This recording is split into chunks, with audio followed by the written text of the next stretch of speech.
You check your phone. Nothing new. You check it again 4 minutes later. Still nothing.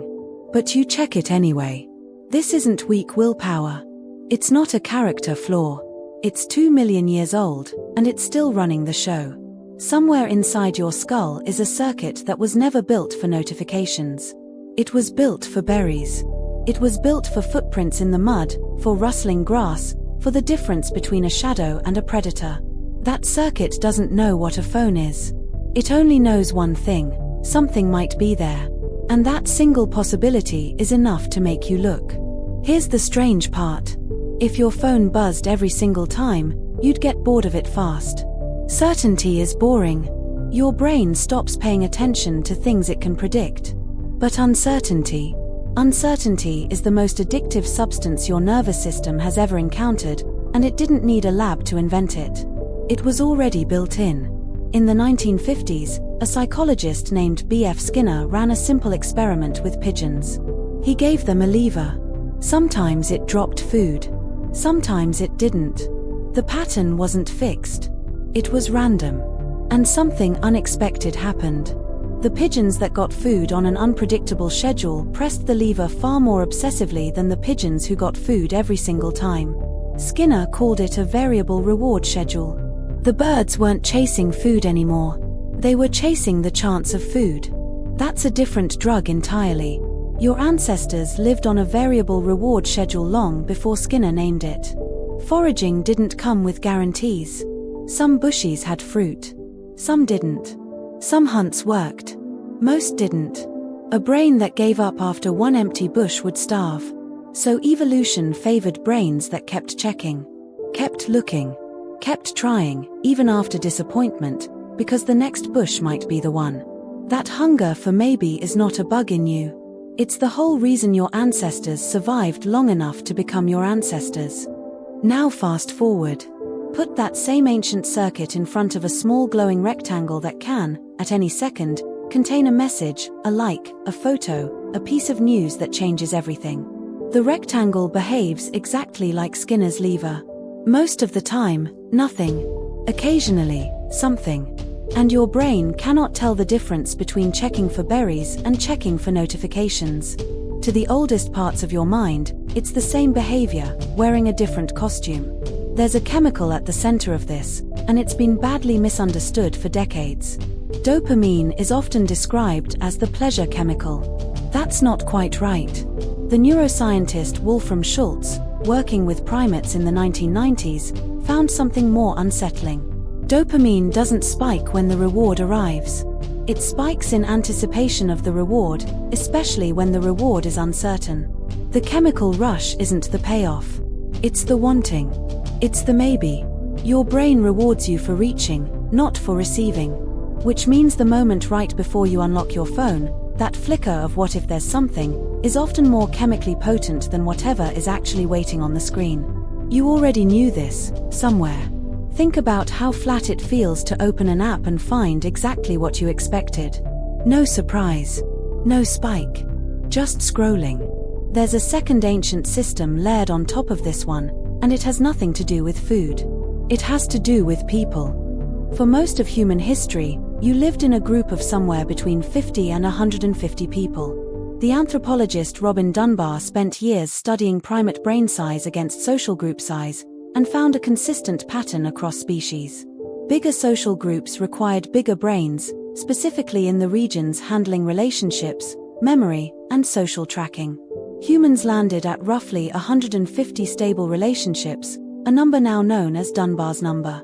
Your brain evolved as a social monitoring device. Its job wasn't just to find food. Its job was to know what everyone in the tribe was doing, thinking, and feeling about you. In that world, social information was survival information. Knowing who was angry at you, who was gossiping, who might exclude you from the next hunt or the next fire, could be the difference between belonging and being cast out.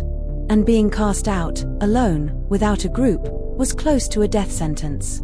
So your brain built an alarm system for social uncertainty. Any hint that something relevant was happening among your people demanded immediate attention. Your phone did not invent this alarm. It just gave it infinite fuel. Every notification is a rustle in the grass that might be social information. A message might mean someone needs you. A comment might mean someone's upset with you. A missed call might mean something changed while you weren't looking. Your ancient tribal radar, built for a group of 150, is now scanning a feed connected to millions of strangers, and it cannot turn itself off just because the scale changed. Here's the part that should genuinely unsettle you. This system was never designed to be fed constantly. In the ancestral world, social information arrived slowly. A conversation around a fire. A story passed between huts. Hours or days between updates. The alarm would fire, you'd check, you'd resolve it, and it would go quiet again. Rest was built into the design. Now the alarm has no off switch. It fires dozens, sometimes hundreds of times a day, because there is always, somewhere, a new piece of maybe. And each time it fires, the ancient part of your brain treats it with the same seriousness as a rustle that might be a lion. Except it's never a lion. It's almost always nothing. A notification about a sale. An update you don't need. A like from someone you barely know. But your nervous system responds to the shape of the alert before it ever evaluates the content. Researchers studying compulsive checking behavior, including work led by psychologist Adam Alter on habit-forming technology, have pointed to this exact mismatch. The design of modern apps didn't invent new psychological weaknesses. It located very old ones, the ones that once kept you alive, and aimed them at a screen. Infinite scroll exploits the same one more bush instinct that kept foragers moving. The notification dot exploits the same tribal alarm that once meant your survival. None of it required inventing anything new about human beings. It only required understanding what was already there. So when you feel that pull, the twitch toward the phone in your pocket, you're not failing at self-control in some modern, unprecedented way. You're listening to an alarm system that has kept humans alive for nearly the entire span of our existence. The problem isn't that the alarm is broken. The problem is that the world changed speed, and the alarm didn't get the memo. Knowing this doesn't shut the system off. But it does change what the pull actually means. It's not proof that you're addicted or undisciplined.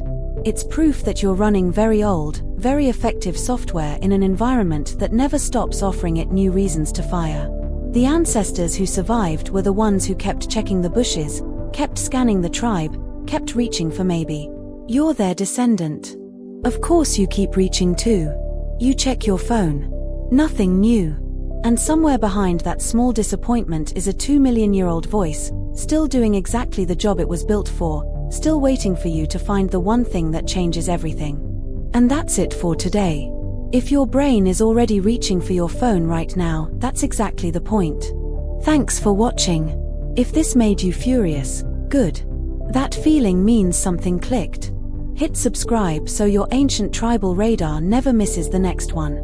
Like this video, share it with someone whose phone never leaves their hand, and subscribe to keep your curious brain fed. Do all three your ancestors would have.